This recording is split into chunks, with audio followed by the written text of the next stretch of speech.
Bonjour chers administrés, bienvenue sur la page Administration administrée. Aujourd'hui, je me permets de faire cette modeste vidéo pour apporter des éclaircissements sur une forme de confusion que l'on enregistre actuellement sur nos réseaux sociaux à l'égard de deux termes, dont le terme élection présidentielle et le terme référendum constitutionnel. Alors, nous sommes bien d'accord que ces deux termes renvoient à une parole qui est la souveraineté. Mais il faut distinguer la souveraineté directe de la souveraineté indirecte. La souveraineté indirecte ou manifestation de souveraineté indirecte par le peuple fait référence à l'élection présidentielle, les élections municipales et autres, par lesquelles le peuple décide d'élire, de choisir des gouvernants qui mettront à la tête de leurs institutions, gouvernants qui orienteront la politique sociale, la politique économique, la politique judiciaire, la politique législative, voilà, de l'État. Et c'est durant cette élection présidentielle que le peuple peut soutenir un projet politique. Lorsqu'on parle du projet politique ici, on renvoie à un ensemble d'activités que les gouvernants ou que les candidats aux élections présidentielles et autres proposent au peuple, ensemble d'activités par lesquelles, par exemple, ils décident de restructurer des infrastructures de l'État. Ils décident de donner, par exemple, accès au système de santé. Ils décident, par exemple, de construire des écoles, des universités. Ils décident, par exemple, de construire une diversité d'infrastructures et autres pour permettre une forme d'épanouissement du peuple. Et durant cette élection présidentielle ou élection municipale et autres, par exemple législative, le peuple décide à travers ce projet de société de donner soutien à ce projet de société en votant ce candidat ou encore en reconfirmant ce candidat pour permettre à ce candidat de donner une suite ou de continuer dans l'élaboration de ses activités, dans l'élaboration de ses différents services publics qu'il met à la disposition du peuple. Ce terme ou ces termes, élection présidentielle, manifestation de souveraineté indirecte du peuple, doivent être distingués de référendum constitutionnel. Lorsque l'on parle de référendum constitutionnel, on parle de manifestation même de la souveraineté directe du peuple. C'est quoi la manifestation de la souveraineté directe du peuple? La manifestation de la souveraineté directe du peuple, c'est une élection par laquelle le peuple ne fait plus référence à des gouvernants qui décident d'élire, mais le peuple s'appuie sur un ensemble de lois insérées dans un texte juridique qu'on appelle constitution pour orienter la politique même de la société, pour orienter l'exercice même de la politique des dirigeants. C'est-à-dire, lorsqu'on parle de politique ici, on renvoie au secteur politique, au secteur économique, au secteur judiciaire, au secteur législatif.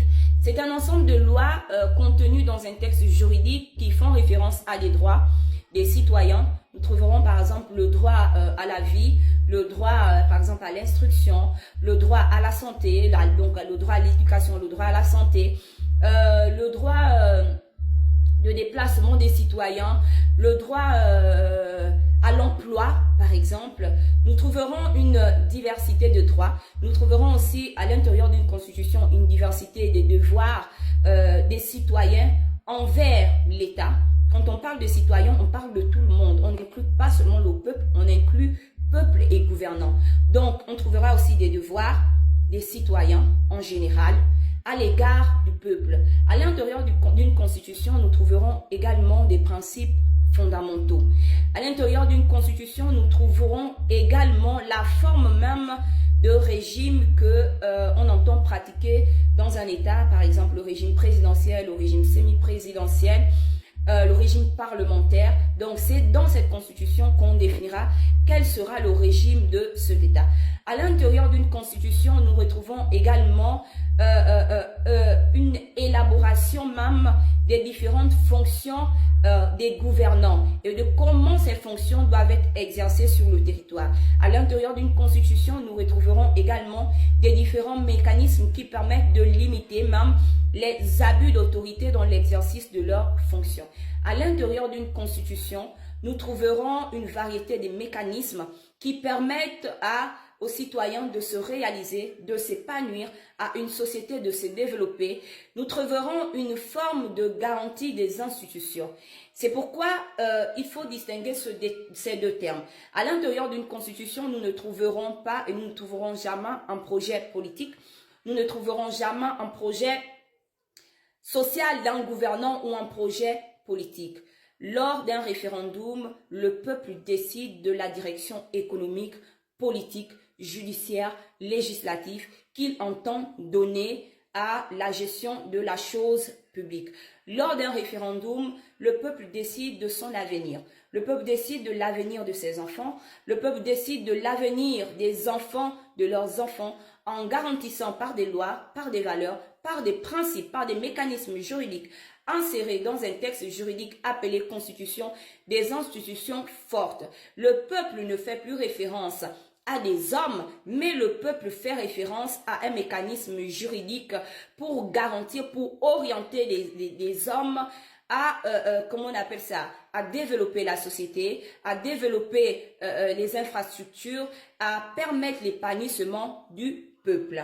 C'est pourquoi lorsque le peuple ou la nation est soumis ou fait l'objet d'un référendum constitutionnel, il est généralement demandé au peuple de prendre vision du contenu de la constitution, du texte juridique, de lire ce contenu de texte juridique, d'analyser ce contenu de texte juridique et de décider si oui ou non le contenu de texte juridique sied à la direction que ce peuple-là entend donner pour son avenir, pour l'avenir de ses enfants, à la gestion, de la chose publique de l'État.